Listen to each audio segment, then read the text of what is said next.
Hey guys, it's time for another video. And this being Wednesday, it's time for Prep Now. And I could go over different types of food that you guys need. And most of you guys will all know what you need and stuff like that. But sometimes there's some things that you may have forgotten. Some very important things. Let me move this thing out of the way a little bit.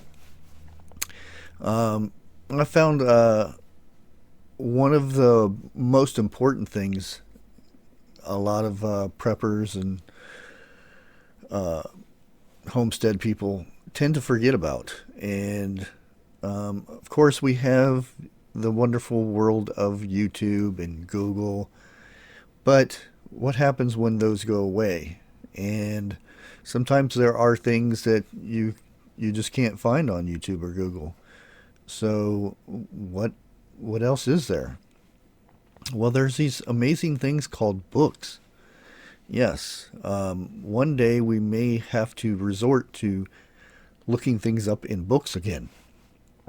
And I think one of the best things that you can prepare for is knowledge.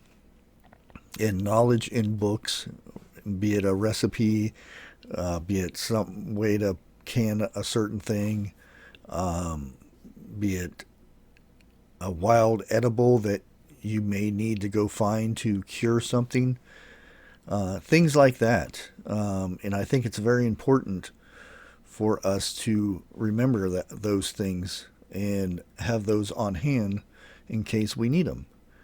And I'm going to go over just a few books that I have gotten in the last year or so. Um, let's go ahead with this book here. Make sure everybody can see it. Um, when There Is No Doctors. It's a very interesting book. It tells you little tidbits of ways you can cure things and how to fix things on the old body that instead of going to the doctor, or like it says, when there is no doctor, it's a good thing to learn about. And there's a lot of good reading in there and stuff like that. I tend to a lot of times go out and on my swing and just sit there, and when it's cool, which it hasn't been, sitting out there and reading a book, drink a cup of coffee or something like that, and just relax. And it's good for the brain to actually read too, instead of just watching videos and things like that. So it's good. And here is another one. And by the way, you can get that book right there on Amazon. And then we have, which the green screen is going to be wonky for some of these books. Um, and I'm looking over here to make sure you guys can see it over there. Edible, well, it's the complete guide to edible wild plants, Department of the Army. So it's a good book, and I've been through it quite a bit.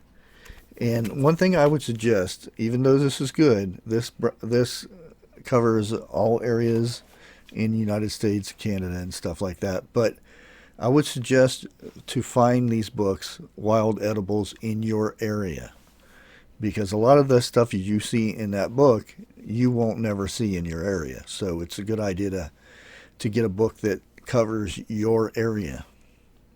And another book that I really love, yay, we can see this one good. Mushrooming Without Fear, and it has tons of great information in here.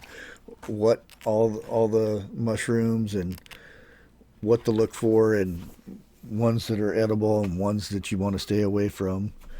And like TJ Preps was talking about some books that she had gotten from Ollie's, and here I've been going there quite a bit and going through their books. Oops, there we go. Fishing knots. It's a complete guide to fishing knots, leaders, and lines, which is It shows you step by step how to do these knots. Everybody should know different types of knots and everything because you never know when they just might come in handy. And I do also shop at Goodwill for my books, and this is Root Cellars. This is an older book. It has very good information about how to make root cellars and what to put in it, how to preserve stuff in that root cellar. So again, another good book that could come in handy for if power goes out and you're needing to store your food somewhere and you don't have a freezer or anything.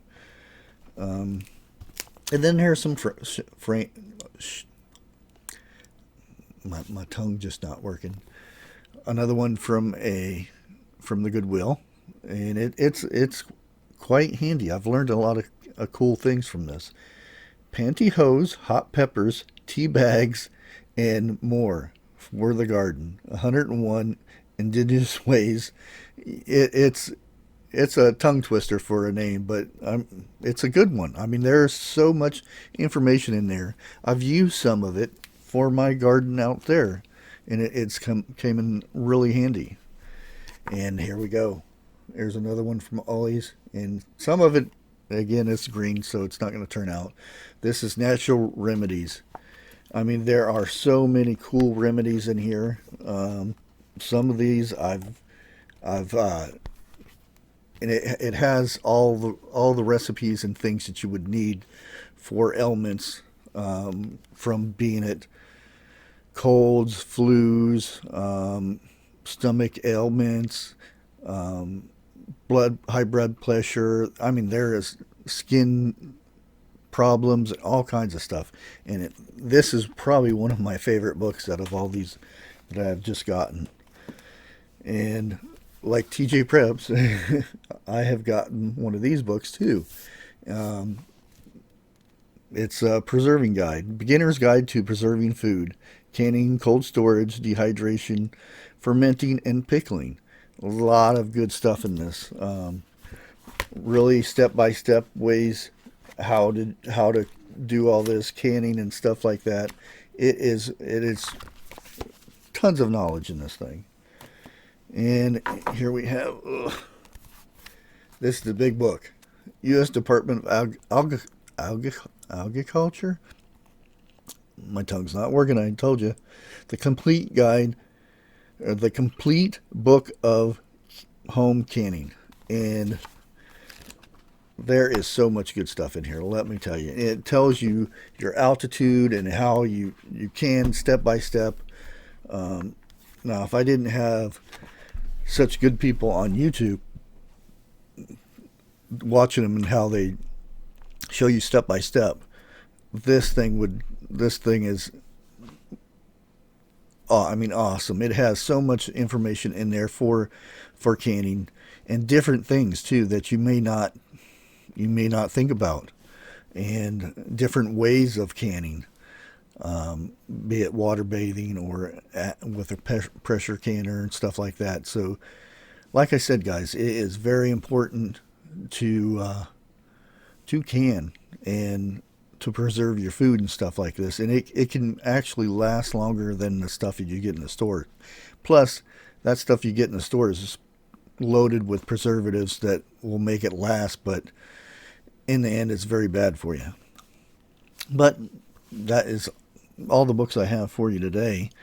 I might continue doing this a little bit every once in a while, show you guys some new books that I come across and information on them. One thing I do want to do, though, guys, I want you to post your books that you think would be good in a shift situation, or like there's no internet, no electricity, or things like that, to where we can fall back on those books to survive. Another thing is, I want to thank everybody for sharing my video out and stuff like that. I did get a lot of hate on that video. And a lot of those people I do not agree with, because they're the type that say that we should take the Jabberwocky, uh, and those are the people that are being forced to do it, and they don't understand. If you're forced to do that, what's next? What other freedom will they start taking away? Next, it's going to be your guns, and then it's going to be your kids. What's next, guys? Yes, truck truck drivers have a. You have to put yourself in their shoes. These people go out driving on their by themselves, hours and hours and hours sitting there behind that wheel. Um, a split second, they could hurt a lot of people, um, including themselves. And they have to keep awake and keep driving so that you, the people out there, get food and your medicines and your big screen TVs, your cell phones, and all that stuff. And you don't think of that person that's behind that wheel, away from their families for months sometimes. Very lonely people. Um, and they do it. Yes, they earn money doing it, but um, yeah, it's, like I said, they are a very essential worker, as we found out that name for these type of people. But other than that, guys, truck drivers do, uh, they need our respect, and they should be getting it. And just because they don't want to take something, they don't want to be forced to take something. It's their body. We're in a country that is supposed to be of freedom. If we were in China or Russia or something, I'm not going to get in trouble for that, saying that, but that would be normal. You would think, oh, okay, yeah, we're being forced to do this. Everybody march in line and get your jab and move along. You don't say anything, or you're going to be shot on the center of town or something like that. This is America. We're supposed to be that freedom, and a lot of people are forgetting that stuff. I know this is not part of this video, but I'm going to stop rambling now. But that's it, guys. I wanted to bring you this. I think it's very important for us to get these books. Um, Even if it's a book just for, if you have kids too, you need these books, to teach your kids, reading, writing, and history and stuff like that. True history. A lot of our history is now being removed because it's it's hurting people's feelings and things. It's still history. It's still part of our culture. It's part of who we are. We shouldn't be hiding it. And I'm going on. I'm ranting again. Here we go, guys. I'm gonna thank you all for all your support. Please like, share, comment, and all that stuff. God bless.